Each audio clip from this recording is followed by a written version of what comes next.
Hello, and welcome to Keynote. I'm your host, Elizabeth Moore. In our June episode, we spoke with neurologist Dr. Anna Hohler about steps we can take to support brain health.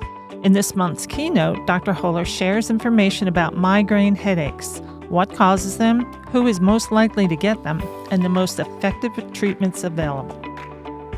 One of the things we wanted to talk about was a common neurological disorder, disease, I'm not quite sure the terminology for it, are migraines, which affect millions of people. Can you explain, it's more than headache, we know that. Can you just explain a little bit what they are, what causes them? I know that that's still a little murky. We don't know exactly what causes them.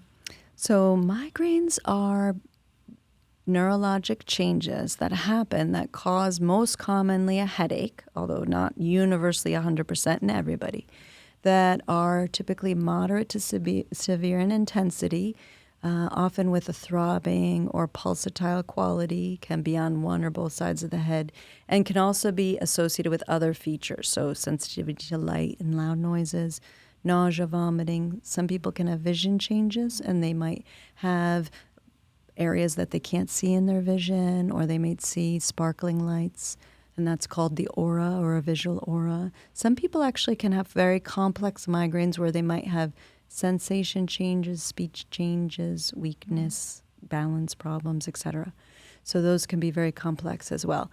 Migraines typically occur in women. Most commonly, people start to develop them in adolescence and their early 20s. They can be debilitating. They can last from hours to days, sometimes multiple days in people who are severely affected. And what we have learned over the years is that it's caused by a chemical spreading depression that starts somewhere in the back of the head and moves forward. And that's often why visual changes can even come before the headache. And what we know is that the chemical changes then can have impact on the sensory symptoms, sensory processes in the brain, and cause that pain. And it can also have some changes in the vessels, and people can have kind of the throbbing sensation because of vasospasm in the brain. And there are significant treatments, and some of the decade and the year of the brain have been associated with improvements in migraine treatment as well. So some of the migraine medications, the CGRP antagonists in particular, have been geared towards stopping this spreading depression. And most of the headache treatments, if you start them very quickly when you first start getting symptoms, it can really make a difference and prevent them from getting to their full horrible potential. And then we have a number of medications that we can use to prevent migraines in people who are frequent migraineurs. A lot of what we do with migraine patients, too, is identify triggers. So we talked about some things that can also trigger migraines. So missing meals, sleep deprivation, stress is a big one. With migraineurs, things like weather changes and changes in the barometric pressure, certain types of foods in some migraineurs. So some migraineurs are triggered by red wine or chocolate or nuts or citrus fruits. So identifying and writing a log of what types of things they might have been doing before they developed a migraine can help us to figure out what things to avoid for them.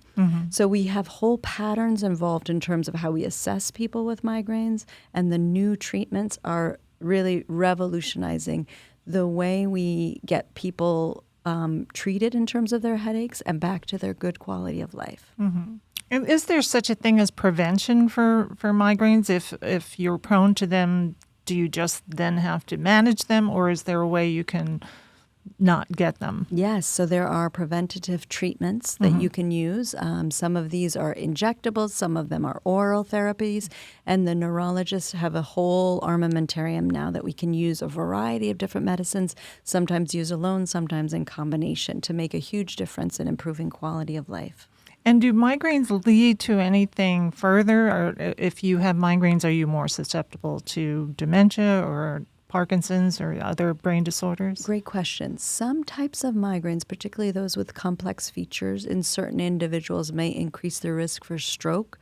So we need to evaluate them to see if they have other stroke risk factors. So high cholesterol, high blood pressure, diabetes, for example. So we want to try and help improve quality of life and reduce risk factors in those individuals in particular, but all migraineurs.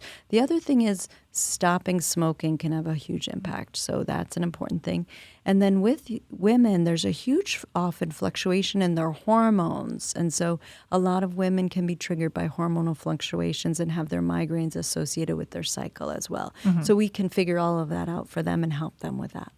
And do they ever go away on their own? Many patients, their migraines decrease and their 40s and often go away during menopause.